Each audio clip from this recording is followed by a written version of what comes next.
Homeward Bound, November 26, the time of Jacob's trouble. Then Jacob was left alone, and a man wrestled with him until the breaking of day. Genesis 32, verse 24.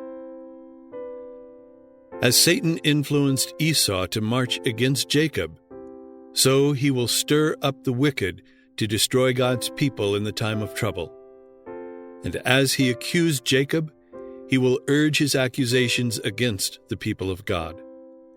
He numbers the world as his subjects, but the little company who keep the commandments of God are resisting his supremacy. If he could blot them from the earth, his triumph would be complete. He sees that holy angels are guarding them, and he infers that their sins have been pardoned, but he does not know that their cases have been decided in the sanctuary above. He has an accurate knowledge of the sins which he has tempted them to commit, and he presents these before God in the most exaggerated light, representing this people to be just as deserving as himself of exclusion from the favor of God. He declares that the Lord cannot in justice forgive their sins and yet destroy him and his angels. He claims them as his prey and demands that they be given into his hands to destroy. As Satan accuses the people of God on account of their sins, the Lord permits him to try them to the uttermost.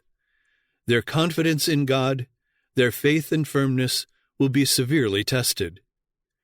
As they review the past, their hopes sink, for in their whole lives they can see little good.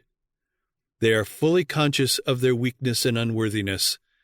Satan endeavors to terrify them with the thought that their cases are hopeless, that the stain of their defilement will never be washed away. He hopes so to destroy their faith that they will yield to his temptations and turn from their allegiance to God. Though God's people will be surrounded by enemies who are bent upon their destruction, yet the anguish which they suffer is not a dread of persecution for the truth's sake.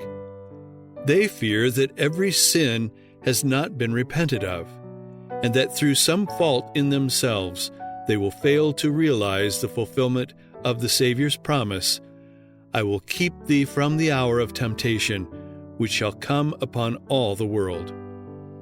If they should prove unworthy and lose their lives because of their own defects of character, then God's holy name would be reproached. Though suffering the keenest anxiety, terror, and distress, they do not cease their intercessions. They lay hold of the strength of God as Jacob laid hold of the angel, and the language of their souls is, "I will not let thee go, except thou bless me."